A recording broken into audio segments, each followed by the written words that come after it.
Prairie Yard and Garden is a production of the University of Minnesota Morris in cooperation with Pioneer Public Television. Funding for Prairie Yard and Garden is provided in part by Heartland Motor Company, providing service for over 30 years in the heart of truck country. Heartland Motor Company, we have your best interest at heart. Farmers Mutual Telephone Company and Federated Telephone Cooperative, proud to be powering ASERA. Mark and Margaret Yakel Julien, in honor of Shalom Hill Farm, a nonprofit rural education retreat center in a beautiful prairie setting near Windham in southwestern Minnesota. Shalom Hill Farm, shalomhill.org. Diamond Willow Advanced Care Assisted Living, providing custom homes with smaller settings designed especially for high care needs. One of the most common questions that I get for Prairie Yard and Garden is, where do you come up with the ideas for shows? Well, sometimes I read about a place or a subject, but most often someone will suggest an idea or a place to visit. Someone told me about the beautiful location we are visiting today. Come along and let's explore this outstanding yard.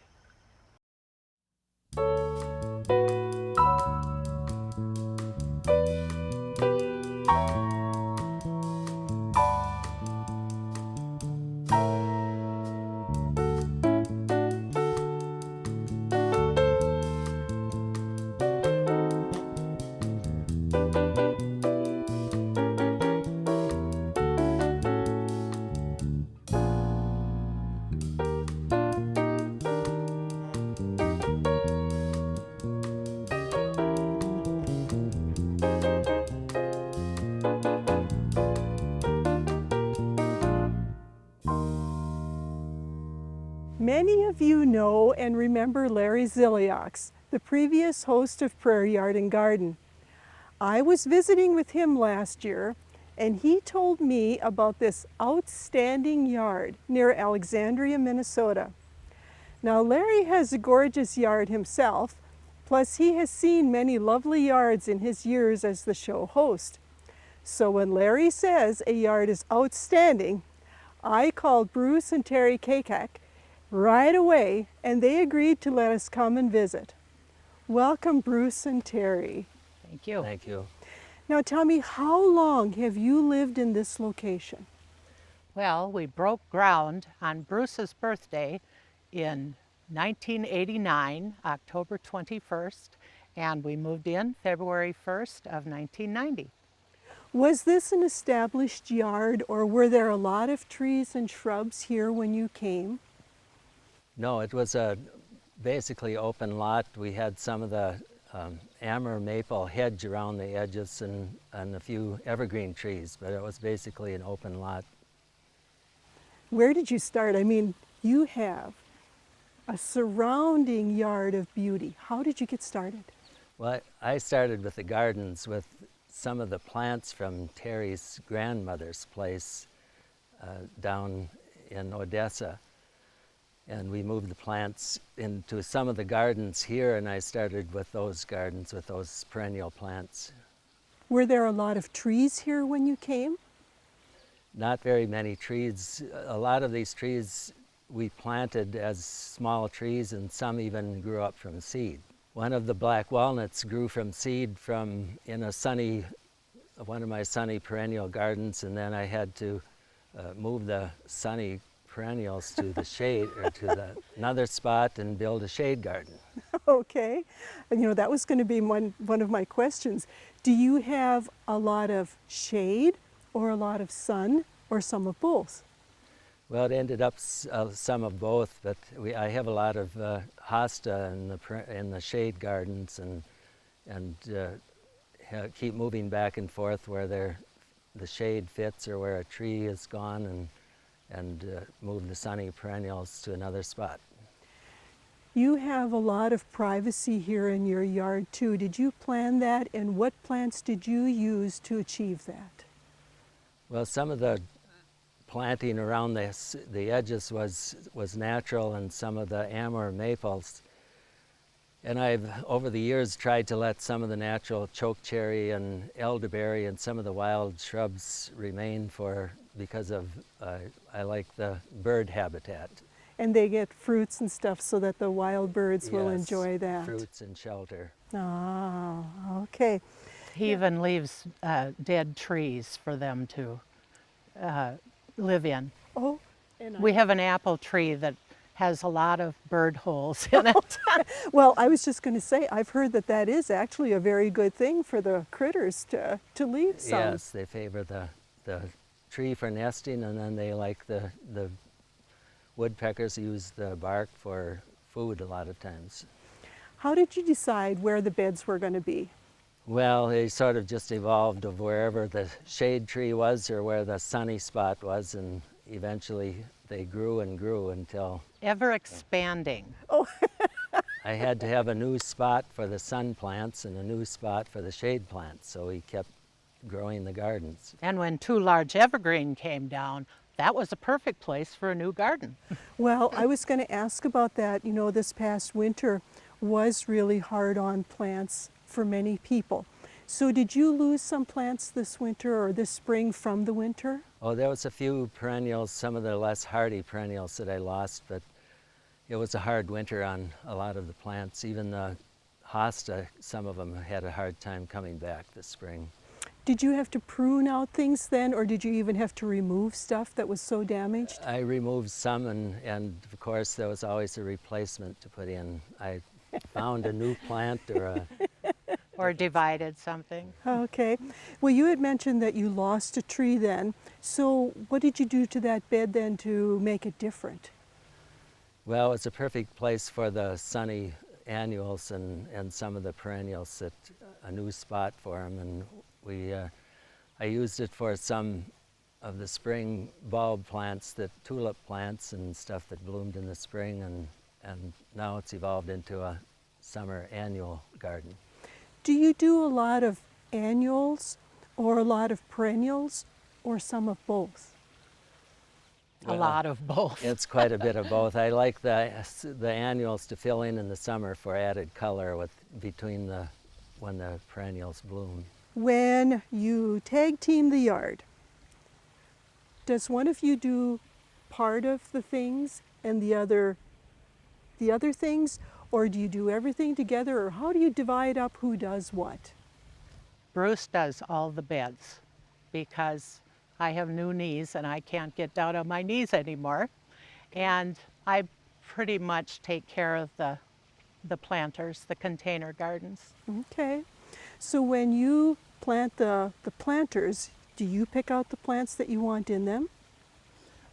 Well, generally speaking, I do pick out the first plants. Okay. Bruce is continuously bringing help pick plants 'em out. all summer. Yes, we go together and I say, well, this is probably enough, and it's never enough. Okay. What kind of soil do you use for your containers? Well, I like to use the commercial bagged potting soil because it keeps more of an even soil for the plants, and then I usually add some rotted manure, and it helps keep the extension on the fertilizer for the plants. The potting soil that you buy, does it contain fertilizer too? Yes, that has the extended fertilizer and some of the moisture retention material, and so that helps for moisture and the fertilizer a long time. Do you also fertilize throughout the season?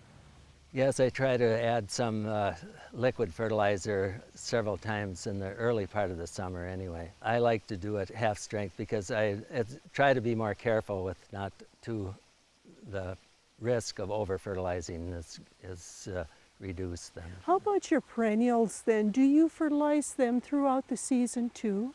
I hadn't in the past, I hadn't taken time for it, but in recent years I've been trying to fertilize at least some of the heavy bloomers, like the peonies and the daylilies. I try to get a couple feedings of liquid fertilizer on in the summer. That's what I was going to ask, if again you use the liquid fertilizer. And we water from the lake, And which has lots of nutrients. we're fortunate to have water from the lake. Oh, okay. Well, and I know you have to water quite a bit, especially if you get a warm, windy day. Yes, yeah, it takes a lot of water. And this is very sandy soil. Oh my gosh, a person wouldn't ever know that I know. with all of the beautiful things you have. Then, how do you keep up with the weeding? Well, I use quite a bit of mulch, and that helps a lot to keep up with weeding, and then staying out after work in the evenings helps. Okay. You had mentioned that Bruce does a lot of weeding, is that right? Bruce is out until dark, just about every night. I call myself the gardening widow. You know, in the fall, women say they're hunting widows. No, not at our house. It's a gardening widow. What kind of mulch do you use? Because you mentioned you use that to help with the weeding. Well, I use various kinds of mulch. Some of the cypress mulch in the steeper areas of the gardens where it holds a little better, but otherwise it's generally just a dark mulch that I like to use. Okay. The cypress mulch, is that so that the wind and the rain don't Yes, wash it away? the cypress will hold on a slope a little better than any other mulch. Okay. And then do you use edging around the beds too? Yes, we started last year. Mostly, most of it went in last year around the beds because it makes it easier to control spreading grasses and so forth. When we came in, I saw that you had some lovely containers. Would you be willing to show me your containers a little closer, Terry? Absolutely.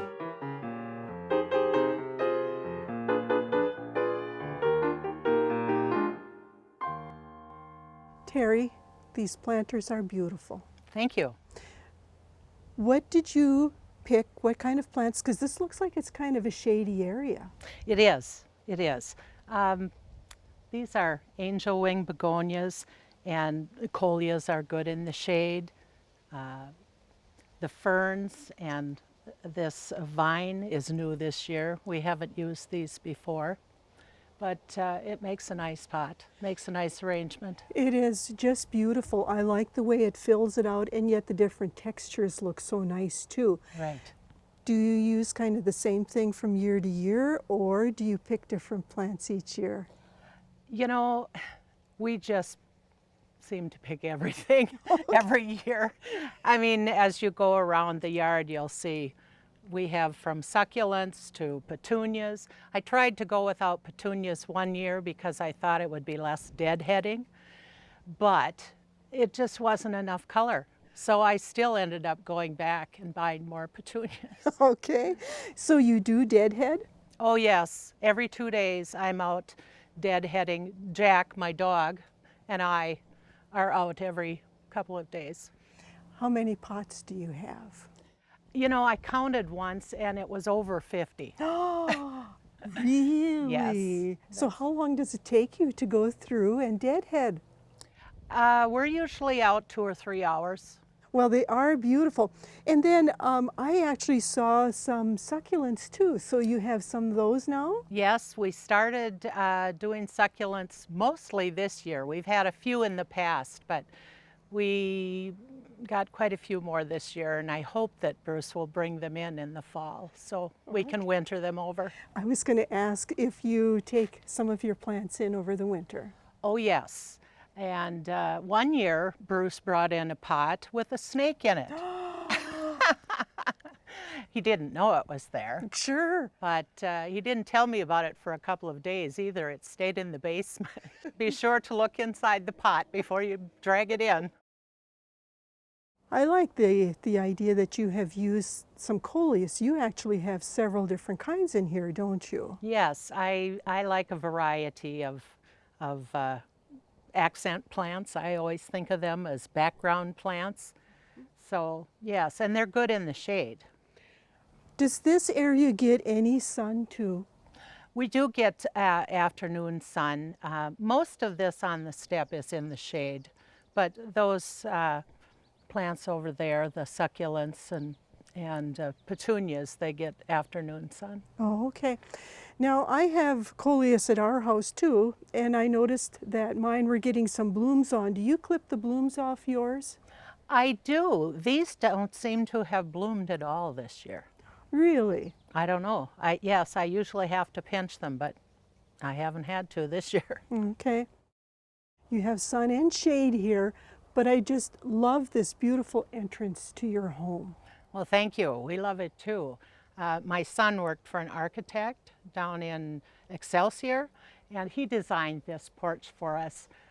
Everything had to be massive for him. This was just a very much a lumberyard house before, and now it really has some class. Well, it's a showpiece, and I like the fact that you have both wood and stonework, and then your beautiful planters really soften the look and make it very welcoming too. Well, thank you. We think so. Now, you had mentioned that you also have some planters out back. Could we see those too? Oh, absolutely.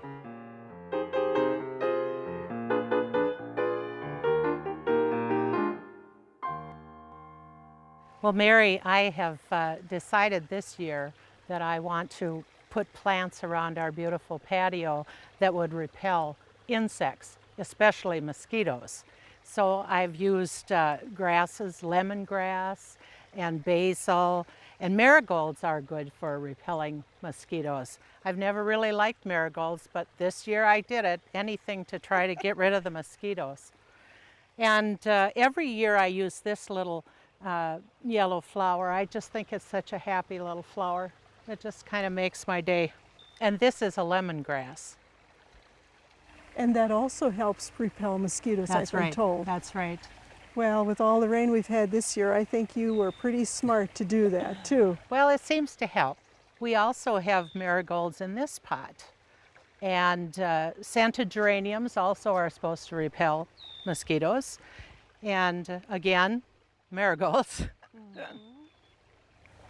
Is this an herb in here too? Yes, there's different herbs that repel, and basil and mint. So I tried to use quite a few. Your planters are beautiful too. What is the blue thing across the way? That's a lily of the Nile. Does that bloom for quite a while? Probably a couple of weeks, and then it's pretty well gone. It's already starting to go. It was just beautiful a week ago. It's still pretty, but... Do you take that in the winter time? Bruce takes them into the garage. Okay. This patio that we're on is so beautiful. How did you guys do this, or tell me the story behind it? Well, I designed a very structured, formal patio and deck, and a friend of ours came in and took my design and went home and made this beautiful design. It's much more free-flowing, and we just love it. We spend a lot of time out here. My. So you put the patio and the beautiful water feature in, but how did you come up with all of the plantings around here? Well, that's Bruce. Bruce did all the plantings all the way around the patio. Oh, well, I think we'll have to talk to him.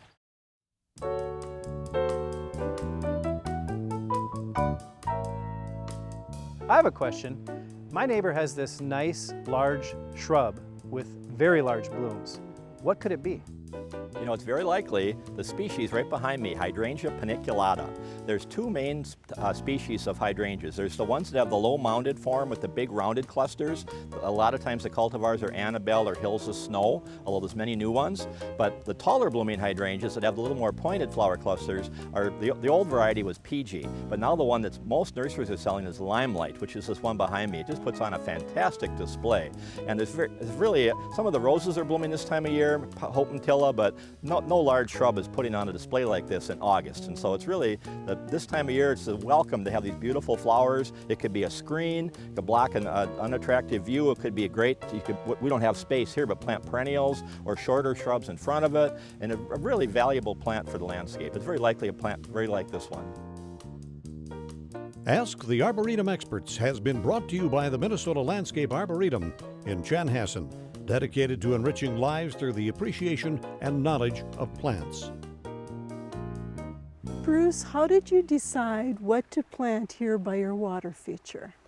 Well, I was very eager to find plants that would work with, look good with rock and be an accent with the water. And so I looked for plants that would bloom all season long also.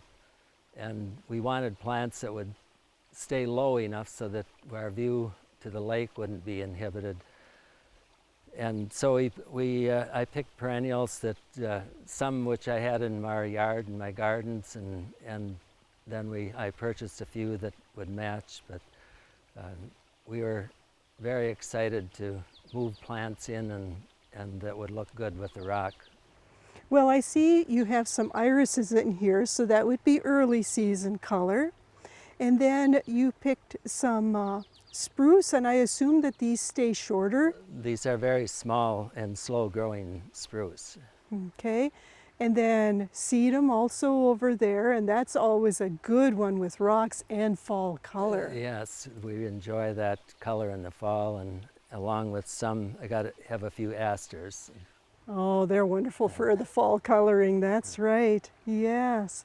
Yep. And then lamb's ear, that gives such a nice texture and a color throughout the season. Yes, I looked for plants that would have good leaf texture, and that's why we picked some of the grasses also that worked well with the water and rocks. That phlox is beautiful right now while we're here too. Did you pick that? Well, I didn't really pick it. It picked itself there, and I let it grow, and it's turned into a beautiful accent for the summertime. Does that happen every so often that you get a gift from the birds or something? It happens quite often with it, and I plan a lot of my gardens in certain ways, and then plants show up and I don't have the heart to pull them out, so they stay. Like some of the sunflowers and other plants that the birds seed. Well, and I take it you probably really do enjoy having the birds here in the yard too. Yes, we enjoy the birds all season long. They're from spring till fall, and we have a lot of shrubs and plants that are friendly with the birds. Bruce, tell us about this beautiful water feature, because it seems like it's almost surround sound.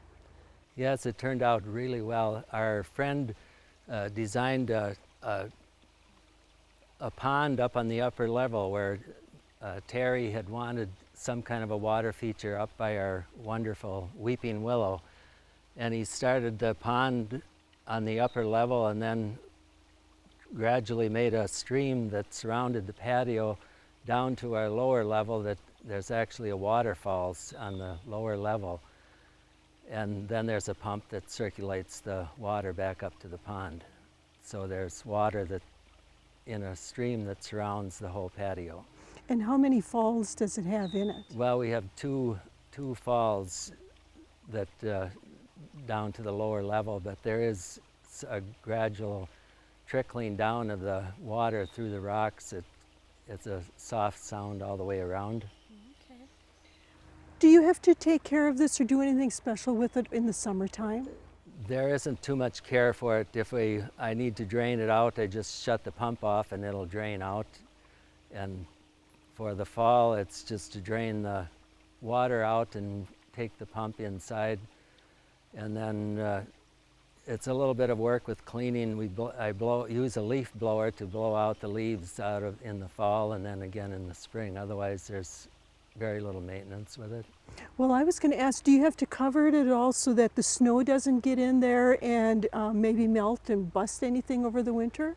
No, there isn't anything that can harm because it just totally drains out.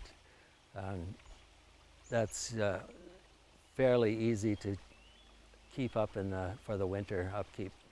I'll bet you really enjoy sitting out here in the evenings. Well, we enjoy it, and it's a nice place to take a nap if you need to take a nap with the falling water. Yeah, very restful, I'm sure.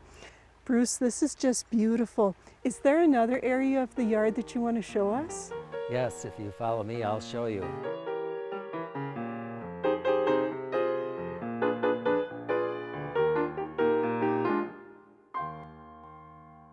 Mary, this is our latest place where we developed, and where it was a messy garden that I wanted to clean up.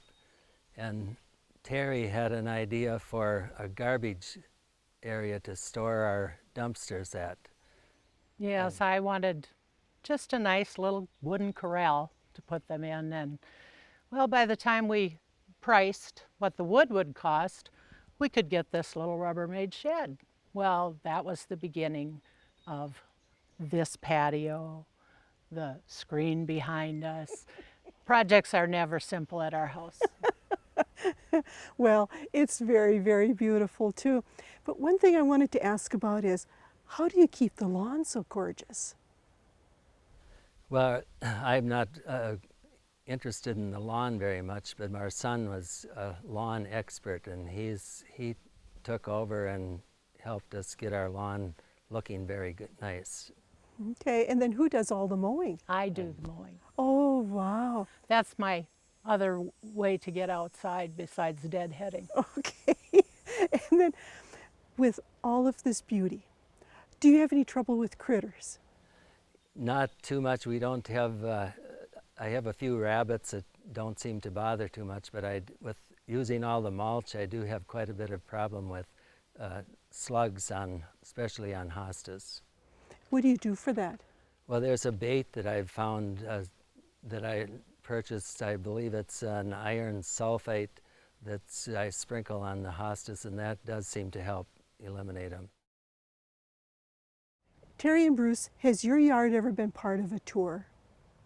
Yes, we were on a garden tour last year and several years before that. Well, Larry Ziliak said this is an outstanding yard, and he was absolutely right. Thank you so much for letting us come and visit. Well, thank you, Mary. Thank you. I always enjoy showing the yard.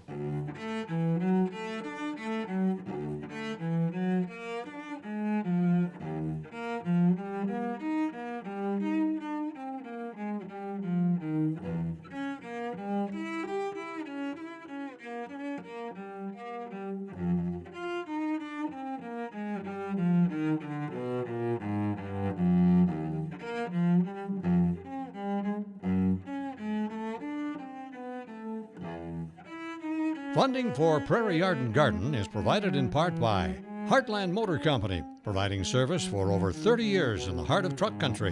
Heartland Motor Company, we have your best interest at heart. Farmers Mutual Telephone Company and Federated Telephone Cooperative, proud to be powering ASERA. Mark and Margaret Yakel Julien, in honor of Shalom Hill Farm, a nonprofit rural education retreat center in a beautiful prairie setting near Windham in southwestern Minnesota. Shalom Hill Farm, shalomhill.org. Diamond Willow Advanced Care Assisted Living, providing custom homes with smaller settings designed especially for high care needs.